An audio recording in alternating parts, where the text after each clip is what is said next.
नमस्कार, मैं श्रुति सिंह। स्वागत है आप सभी का इनसाइड झारखंड न्यूज के इस बुलेटिन में। चलिए जानते हैं आज की कुछ खास खबरों के बारे में। भाजपा के प्रदेश अध्यक्ष बाबूलाल मरांडी की अगुवाई में पिछले दिनों से संकल्प यात्रा निकाली जा रही है।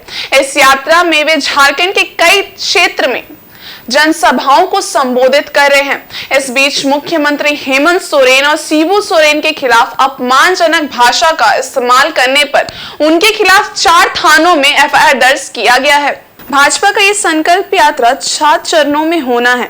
इसकी शुरुआत झारखंड के मुख्यमंत्री हेमंत सोरेन के विधानसभा क्षेत्र बरहेट से की गई है। यहां भाजपा के प्रदेश अध्यक्ष बाबूलाल मरांडी ने जनसभा को भी संबोधित किया।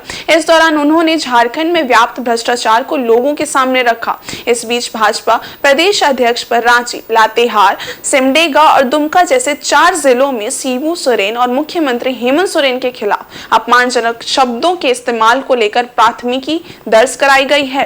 इसे लेकर भाजपा के प्रदेश प्रवक्ता का कहना है कि संकल्प यात्रा को मिल रहे जनता के समर्थन को लेकर इस तरह की कार्रवाई की जा रही है और भ्रष्टाचार के तिल मिलाकर ये सरकार ऐसा फर्जी मुकदमा कर रही है। वर्तमान राज्य सरकार ऐसे मुकदमे और करा ले, लेकिन भ्रष्टाचार के खिलाफ भाजपा प्रदेश अध्यक्ष और भाजपा का अभियान नहीं रुकेगा। मनुष्य पर छाता है, पहले विवेक मर जाता है। और माननीय मुख्यमंत्री हेमंत सोरेन जी और उनकी सरकार के साथ ऐसा ही कुछ हो रहा है। तभी इन्होंने बाबूलाल मरांडी जी के ऊपर लातेहार, सिमडेगा, दुमका और रांची में अलग अलग जगहों पर 4 फर्जी मुकदमे करा दिए। और संकल्प यात्रा को जो शानदार सफलता मिल रही है और जो बाबूलाल मरांडी जी इस सरकार और इस सरकार के मुखिया के खिलाफ भ्रष्टाचार के आरोप लगा रहे हैं, वो लगता है तीर बिल्कुल निशाने में लगा है। तभी सरकार तिलमिलाकर फर्जी मुकदमे करा रही है और हमारी सूचना है कि ऐसे दर्जनों मुकदमे आने वाले दिन में कराए जाएंगे। लेकिन इन्हें लगता है कि ऐसे मुकदमों से बाबूलाल मरांडी जी भयभीत हो जाएंगे, तो ये कंफ्यूजन में है। हमारा संकल्प और मजबूत हो रहा है और इस सरकार और इस सरकार के शीर्ष में बैठे लोगों का करप्शन और जो भ्रष्टाचार है वो हम ऐसे ही एक्सपोज करते रहेंगे।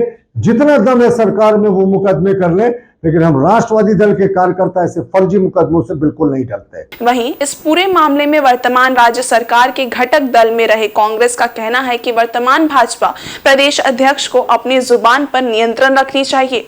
वो अपने आप को भाजपा में स्थापित करने के लिए इस प्रकार का अनगढ़ बयानबाजी कर रहे हैं। ऐसे में मामला दर्ज होना लाजमी है।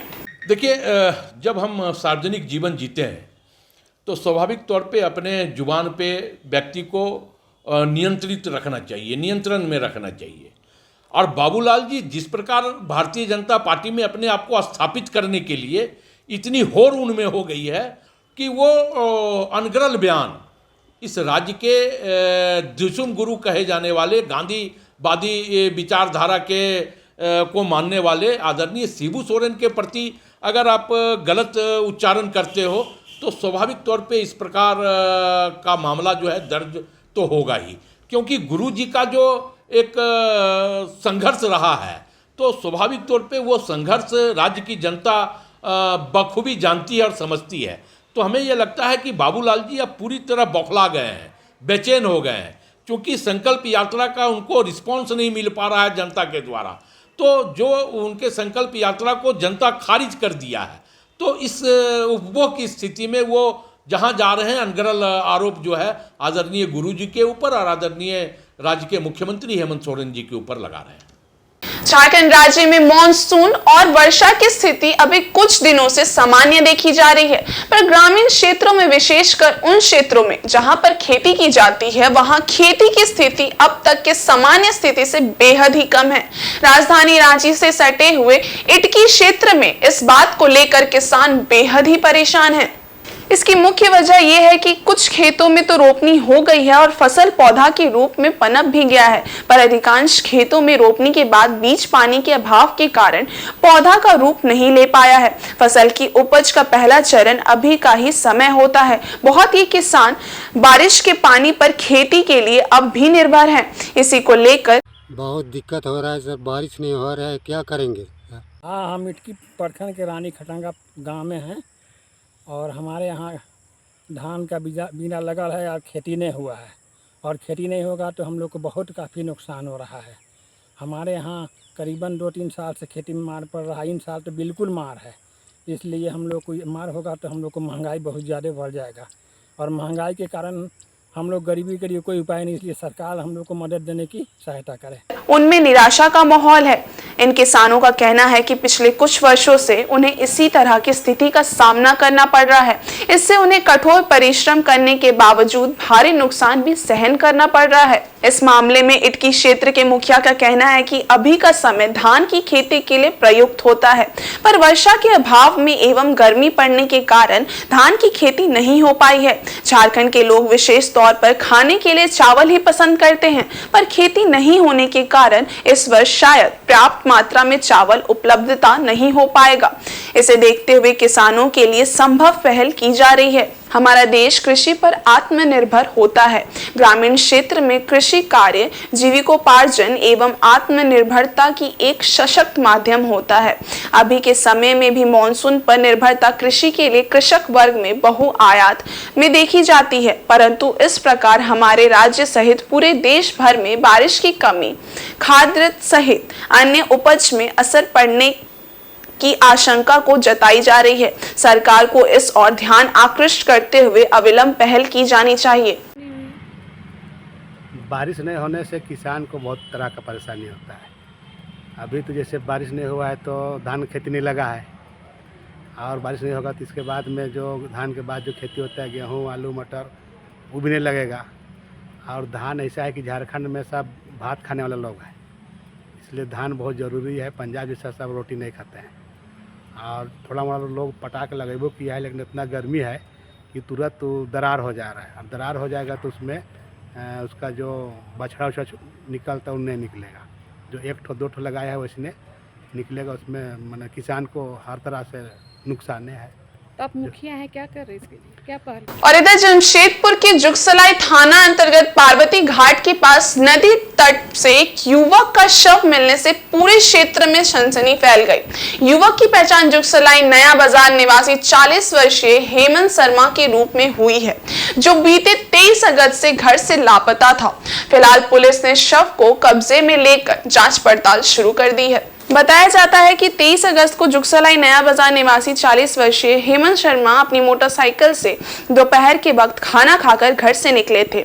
उसके बाद वो वापस घर नहीं लौटे। इससे हैरान परेशान घर वालों ने हेमंत की काफी खोजबीन की, लेकिन उसका कोई पता नहीं चल पाया। शुक्रवार को अचानक परिजनों को सूचना मिली कि एक युवक का शव नदी में तैर रहा है। परिजनों ने नदी तट पर पहुंचकर शव की पहचान 40 वर्षीय हेमंत शर्मा के रूप में की। जानकारी देते हुए मृतक के भतीजे केशव शर्मा ने बताया कि उनके ऊपर कुछ लोन था, जिसकी वजह से कई दिनों से वे डिप्रेशन में थे। 23 अगस्त की शाम फोन पर उनकी पत्नी से एक बार बात हुई थी, फिर उनका फोन स्विच ऑफ हो गया। उनका लास्ट लोकेशन खरकई नदी का बता रहा था। उन्होंने बताया कि बाइक से वे घर से निकले थे। काफी खोजबीन के बाद उनका कहीं कुछ पता नहीं चल पाया। शुक्रवार की सुबह पता चला कि नदी से एक शव मिला है। घर वालों ने कपड़े के आधार पर उनकी पहचान हेमंत शर्मा के रूप में की है। बस एक लोन का दिक्कत था, कॉल आ रहा था EMI वाले लोन का बहुत, तो वो 4/14 में अपनी वाइफ को फ़ोन करके लास्ट कॉल में बात की। उसके बाद लेकिन वो बात जो की वो नेगेटिव थॉट्स में पूरा बोले। फिर उसके बाद से ना किसी का फ़ोन रिसीव किए। मतलब ये कब निकले घर से? घर से खाना खा के 3:30 बजे निकल गए थे। कब, कौन दिन? परसों 23 तारीख को 3:30 बजे खाना खा के। उसके बाद नहीं लौटे? उसके बाद से 4/14 में इनका अपनी वाइफ से बात हुआ है। उसके बाद से ना किसी का फ़ोन उठाए और ना किसी का, और फिर 7:58 में इनका फ़ोन स्विच ऑफ आया। लोन लिए पर्सनल लोन, और इनका बिजनेस था, इसलिए बिजनेस के चक्कर में लोन। किस चीज़ का बिजनेस है इनका? फिनाइल का काम है और कॉस्मेटिक का होलसेलर है। और इधर पूर्वी सिंहभूम जिले के पोटका के हल्दी पोखर रेलवे स्टेशन से जमशेदपुर जाने के क्रम में एक महिला समेत 2 लोगों को प्रतिबंधित मास्क के साथ गिरफ्तार किया गया है। ये गिरफ्तारी कोवाली थाना क्षेत्र में हुई। पुलिस आगे मामले की जांच में जुट गई है। बताया जा रहा है कि उड़ीसा के गुरुमई सिन्नी से 50 किलो प्रतिबंधित मांस जमशेदपुर लाया जा रहा था। इसमें एक महिला एवं एक पुरुष शामिल था। इसी क्रम में दोनों टाटा बादाम पहाड़ ट्रेन से हल्दीपोखर स्टेशन उतरे और ऑटो रिक्शा से जमशेदपुर जाने लगे। तभी शौर्य यात्रा समिति के सदस्यों को स्थानीय लोगों ने इसकी गुप्त सूचना दी। उसके समिति के सदस्यों ने मौके पर पहुंचकर एक महिला और पुरुष को प्रतिबंधित मांस के साथ धर दबोचा। उसके बाद स्थानीय लोगों ने कोवाली पुलिस को घटना की सूचना दी। इसकी सूचना पाते ही पुलिस घटना स्थल पर पहुंची और प्रतिबंधित मांस के साथ महिला एवं पुरुष को अपने साथ थाना ले गई। आगे पुलिस मामले की जांच कर रही है। वहीं इस मामले में स्थानीय जिला परिषद सूरज मंडल ने इस मामले की जांच कर उचित कार्रवाई करने की पुलिस से मांग की है, ताकि इस तरह के अवैध धंधे पर रोक लगाई जा सके। जो टाटा उड़ीसा का ट्रेन है, उस ट्रेन से एक महिला और एक पुरुष जो कि प्रतिबंधित मांस गो मांस लेके आ रहे थे, तो स्थानीय ग्रामीणों ने उसको पकड़ा और हम लोग को सूचना दिया। हम लोग प्रशासन को सूचित कर और प्रशासन का हवाले हम लोग किए और प्रशासन का आग्रह है कि वो जांच कर उचित कार्रवाई के लिए कोर्ट भेजे और जो भी दोषी है उनको कड़ी से कड़ी सजा देने की और प्रक्रिया को कड़ी मेहनत से करे। और इधर सरायकेला जिले के चांडिल अनुमंडल क्षेत्र अंतर्गत कपाली ओपी पशु और मवेशी तस्करों के लिए लंबे समय से सेफ जोन बना हुआ है। यहां आए दिन पशु तस्करी और लोगों के घरों में बांधे गए पशुओं को चुराने के मामले सामने आते रहते हैं। इस बीच गुरुवार की रात 8 से 10 की संख्या में मवेशी चुराने आए तस्करों को लोगों ने खदेड़ा। प्राप्त जानकारी के अनुसार बीते रात तकरीबन 2 बजे कपाली ओपी क्षेत्र अंतर्गत डोबो में जीतेन महतो के घर में बंधे मवेशी को तस्कर खोलकर ले जा रहे थे। इस बीच उनकी नींद खुली तो देखा कि एक इंडिका कार और बाइक में 8 से 10 की संख्या में लोग इनके मवेशी को चुराने का प्रयास कर रहे हैं। तभी इन्होंने चिल्लाकर पड़ोसियों को जगाया, जिसके बाद सभी तस्कर वहां से भाग खड़े हुए। भागने के क्रम में तस्करों की इंडिका कार बंद हो गई, जिससे वो छोड़कर मौके से फरार हो गए। घटना के फौरन बाद स्थानीय लोगों की बगैर सूचना के कपाली ओपी की पीसीआर वैन मौके पर पहुंच गई, जिसे देख लोगों को ताज्जुब हुआ। स्थानीय लोगों ने बताया कि उन्होंने पीसीआर को सूचित नहीं किया था, फिर भी मिनट भर के भीतर पीसीआर वैन मौके पर पहुंच गई। इधर कपाली पुलिस तस्करों द्वारा छोड़कर भागे गए कार को जब्त करते हुए आगे जांच की जा रही है। बता दें कि कुछ दिन पूर्व स्थानीय निवासी संतोष महतो की मवेशी को भी तस्करों ने चुरा लिया था। 20 मिनट हो रहा था तो हम शौच के लिए निकले, देख रहे हैं 8-10 आदमी यहाँ पे गाय बांध रहा था। जैसे हमको देखा भाड़ भीड़ अपना गाड़ी में घुसने लगा। घुस के देखे और एक गाड़ी था, वो कार था वो भी, और 2 मोटरसाइकिल और था। जब ये वाला गाड़ी स्टार्ट नहीं हुआ तो सब वाला गाड़ी में भागा और भागते वक्त हम शोर किए, शोर चिल्लाए। तो अगल बगल मेरा जितना घर है सबसे मेरा भाई लोग निकला, सब हम लेडीज़ लोग निकला। रात में करीब 2:20 हो रहा था उस समय, और उसके बाद सब भाग गए। फिर उसका थोड़ा देर बाद पीसीआर भी आया था। पीसीआर बोल रहे आके फिर वो लोग भी छानबीन किया, फिर अपना फील्ड में देखने गए।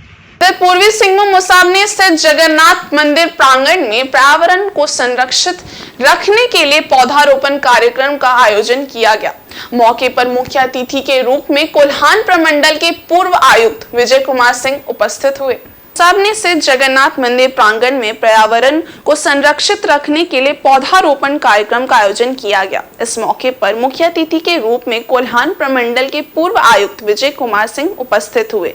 मौके पर मुख्य अतिथि का कमेटी की ओर से फूल माला पहनाकर स्वागत किया गया। उसके बाद मुख्य अतिथि पूर्व आयुक्त विजय कुमार सिंह ने मंदिर प्रांगण में बन रहे नए मंदिर निर्माण कार्य का निरीक्षण किया। तत्पश्चात पौधारोपण कार्यक्रम का शुभारंभ मुख्य अतिथि द्वारा किया गया। इस दौरान श्री श्री जगन्नाथ सेवा ट्रस्ट के अध्यक्ष जीसी सतपति, सोमाय टुड्डू, वन बिहार, अजय शर्मा आदि उपस्थित थे। इस मौके पर पूर्व आयुक्त विजय सिंह ने कहा कि सभी लोग पर्यावरण को सुरक्षित रखने के लिए पौधारोपण जरूर करें, साथ ही पॉलीथीन का प्रयोग ना करें, तब जाकर ये पृथ्वी सुरक्षित रहेगी। पौधारोपण ही मेरा लक्ष्य है। 1 लाख पौधा 1 साल में लगाने का संकल्प लिया है मैंने लोगों के सहयोग से, और इसमें सफल भी हो रहे हैं। आज लगभग 200-300 के आसपास पौधा लगेगा। डुमरिया के विभिन्न इलाकों में लगेगा। आज थाना का इनॉग्रेशन है जहाँ डीआईजी और एसएसपी जमशेदपुर आ रहे हैं ईस्ट सिंहभूम, तो सभी को मिलाकर अच्छा मतलब ये आज जाएगा। और सभी से मेरा इस आपके माध्यम से अनुरोध होगा कि पर्यावरण की रक्षा करें, जैसे भी पेड़ लगा कर करें, और जितने आपको धुआं धक्कड़ वाला चीज़ है उससे बचें, कम से कम उसको प्रदूषित करें, पॉलीथीन से बचें, वो जहर है आज के ज़माने में। यही मेरा संदेश है। बस इसी संदेश के तहत और इसी संकल्प के साथ पूरे कोल्हान क्षेत्र में हम भ्रमण करें। अब मैं रिटायर हूँ और रिटायरमेंट के बाद कुछ भला कर सकूँ, कुछ अपने अनुभव का लाभ समाज को दे सकूं, बस यही उद्देश्य है मेरा। और इस बुलेटिन में बस इतना ही। ब्रेक के उस पार है कुछ और खास खबरें, तब तक के लिए देखते रहिए इनसाइड झारखंड न्यूज। धन्यवाद।